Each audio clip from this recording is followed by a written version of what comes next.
All right, I'm back, baby.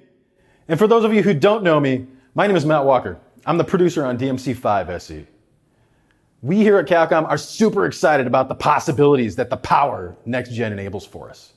So excited, in fact, that we wanted to take just a couple minutes to show off one of those new features, ray tracing. First up, let's take a look at how reflections are going to take advantage of this new capability.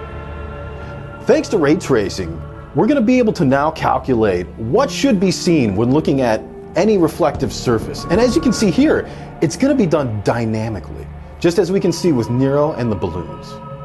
For those of you who are unaware, ray tracing refers to the ability for the hardware to easily calculate where different objects are in relation to each other in a 3D space by tracing rays created between them.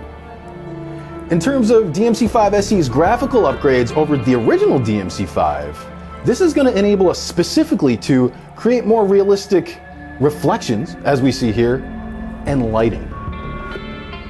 Up until now, we had to find ways to simulate reflections in order to achieve a specific intended artistic effect.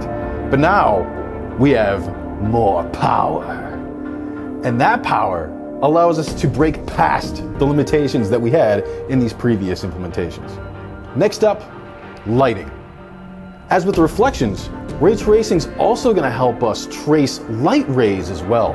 And this is going to help us create more dynamic looking environments. One example that I really love is right here in this room. Notice the way that the curtains move.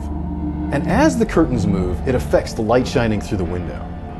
As you can see here, this can't be done when the ray tracing is turned off. Ray tracing also enables us to calculate light as it bounces between objects, which means lighting can now look even more realistic.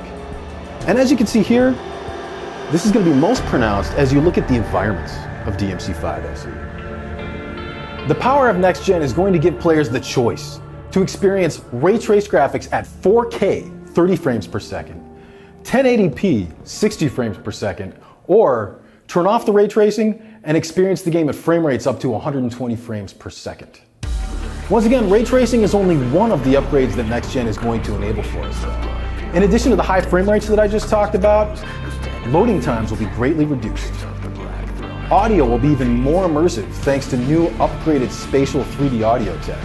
And of course, the extra horsepower and memory is going to give us the opportunity to add new content like legendary Dark Knight mode. We look forward to all of you experiencing these upgrades for yourselves when Devil May Cry 5 SE releases day one on Next Gen.